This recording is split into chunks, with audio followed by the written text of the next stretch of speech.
You're watching CBS 8 Mornings at 6. So glad you're with us here, everyone, on this comfortable start to your Wednesday. I'm Eric Connors. And I'm Neda Iranpour. Let's check in with Evan Noorani this morning. The heater, I had to turn it up. It was a little chilly in the car, Yeah, at least. I've only done it once. I think it was yesterday morning. But, I mean, overnight, we're down at the 50s. 50s, yeah. Some cases right around 60 degrees. So it's chilly overnight. It's cold for San Diego, Right. right? I've been loving breaking out the sweaters, personally. Yeah. Me too. It feels good to have that wardrobe back in the mix now. Live look outside shows the moon is setting in about an hour, but we're not seeing as much of it now. That's because cloud cover has become a lot more dense over the last hour and a half or so, and that's why you have views like this facing west, so right over the coast. We are going to be watching for that sunrise in about a half hour, 6:35, and temperatures are feeling like fall. They're continuing in that very fall-like pattern, 71 at the coast, 76 inland, about 5 to 10. In some cases, 15 degrees cooler than normal. And then we got a weekend warm-up coming our way. So coming up, we'll talk about how those temperatures are going to be climbing as we get into Saturday and Sunday, and likely even beyond that. Back to you. We do have an update on a story that we brought you yesterday morning. Both Chula Vista and National City voted to pass homeless encampment bans. These bans now similar to the ones in the county and cities of San Diego, San Marcos, Escondido. CBS 8's Regina Yorita live in National City now to explain the details behind this. Good morning. Yeah, good morning, Neda and Eric. And both city councils say this really comes after they've seen an influx of people experiencing homelessness from the encampment bans that other cities have passed. So yesterday, after much discussion and public comment, not only on resources but enforcement on this new ordinance, they decided to move forward and pass an encampment ban. So this also comes after they both were discussing a possible ordinance but kept delaying a vote because of the lack of shelters. With a new South Bay shelter that's located here in National City, both councils have moved forward with the ordinance. The encampment ban mirrors what other cities, including San Diego, have already passed. It will prohibit people from sitting, sleeping, lying, or storing personal property in certain public spaces. Now, yesterday we caught up with National City Mayor Ron Morrison on why a ban is needed in his community. This is not going to be a blanket deal where all of a sudden we're going to go out and say, okay, anyone who's homeless in our town, we're going to kick you out. No, that's not what this is. But we are going to deal with the more severe cases, especially these people that are just trashing neighborhoods. And the encampment ban that was passed yesterday by National City Council, we do know that it will take effect 30 days after yesterday. That's latest here in National City. Regina Yorita, CBS 8. Regina, thank you. I knew this morning a homicide investigation is underway in the East Village right now. San Diego police just confirmed to us that a man was killed. Happened just after 7:30 last night near 14th Street and Imperial Avenue. Still not clear if he was shot or stabbed. It's also not clear if any arrests have been made, but we will update you as soon as we learn more.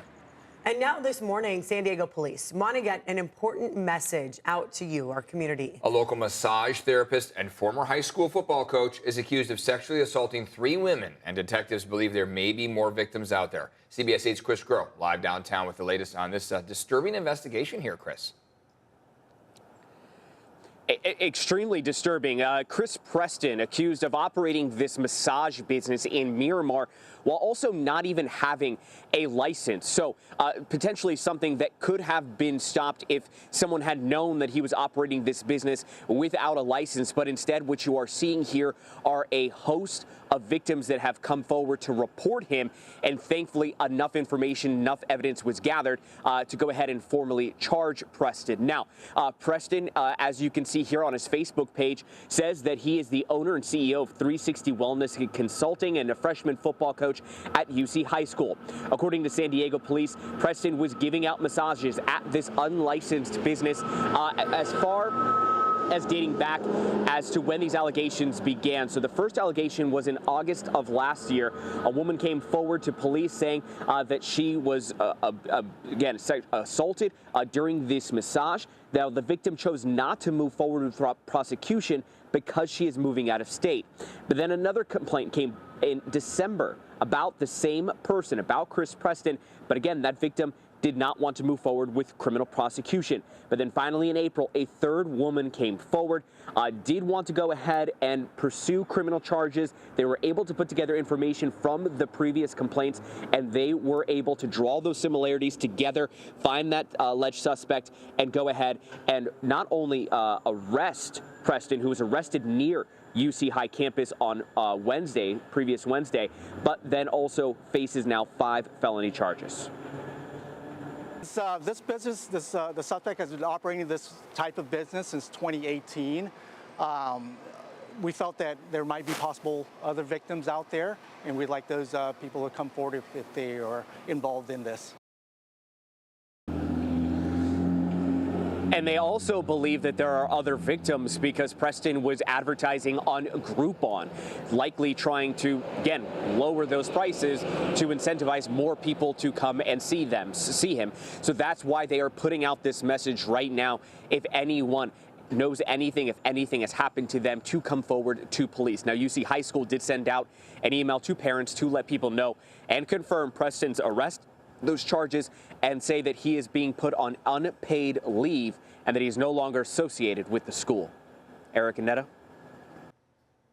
All right, Chris, thank you very much for the update on that, and hopefully any other victims come forward. Today, the man who is accused of fatally shooting 2 men in Barrio Logan is expected to appear in court. Yeah. This happened Saturday night on Newton Avenue. Police say 23-year-old Guillermo David Gonzalez shot an 18-year-old and a 23-year-old man. Police say Gonzalez then stole a car belonging to one of the victims, and he took off. He was arrested Monday there in Rosemead, that's LA County. He now faces multiple charges, including 2 counts of murder, carjacking, and robbery. I don't know what to do. We're going to be homeless like everybody else in the San Diego downtown. I'm speaking for all of us. 2 minutes, please proceed. They are fighting to keep a roof over their heads. Dozens of renters packed San Diego Housing Authority's meeting yesterday. They're demanding rent control as they now face massive rent hikes. Many of the tenants live in the Fairbanks Commons affordable housing community. Many of them are senior citizens who say their Social Security check cannot keep up with this hike in housing costs. People here are terrified that they're going to end up homeless. That's the reality. That's the reality that many people face. Many of the people in the working class are paycheck to paycheck. They can't afford a $1,000 emergency, and this is essentially a threat to their lives. So many worried faces that you see there. The developer, Chelsea Investment Corporation, previously told CBS 8 they understand the rent hike may cause a burden for some tenants, encouraging residents to reach out to on-site managers for additional help. City Council member Marnie Von Wilpert offered to take the tenants' names and reach out to Chelsea herself. Tenants say they will take any assistance they can get.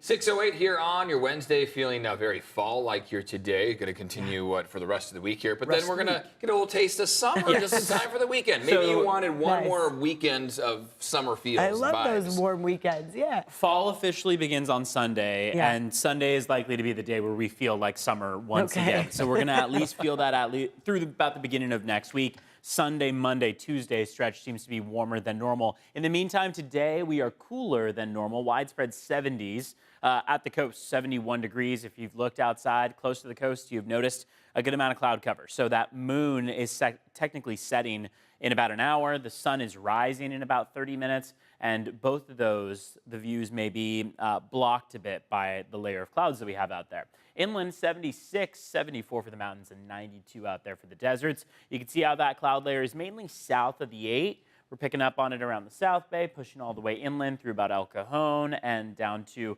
the international border. North of the 8, we've got a little bit of cloud cover just around the Del Mar area and inland. When we look at your temperatures out the door, 50s for the most part. 57 in Santee. Otherwise, along the coastline, Carlsbad, Chula Vista, San Diego, you got low 60s, 62 in downtown, and all spots that we're looking at essentially are picking up on a good amount of cloud cover. On the 5-day forecast, we're going to be watching for warming temperatures by this weekend, like I talked about. Sunday is the start of the fall season, but Sunday will be the day that we start to leave our fall temperatures behind and pick back up on the summer conditions. 70s stick around between now and Friday, and then we've got 80s inland, 90s for the mountains, triple digits for the deserts. Along the coast, though, we will cruise through some nice days of 70s and then barely make it to the 80-degree marker. It looks like that warm-up is going to be much more pronounced inland and farther to the east. So let's take a look at traffic, see how your roads are this morning. Taking you to a crash that just popped up. Both of the stalled vehicles that we had earlier on the 8 freeway have now been cleared. But now we have the right-hand shoulder blocked with a crash on the 5 northbound. This is at National Avenue, close to the downtown area. You can head to cbsa.com/traffic. It'll give you the latest on what to expect on that morning commute. Taking a look at border wait times this morning, it's a 130-minute wait at the San Ysidro Port of Entry. Otay Mesa Port of Entry, going to take you about an hour and a half in total. Back to you.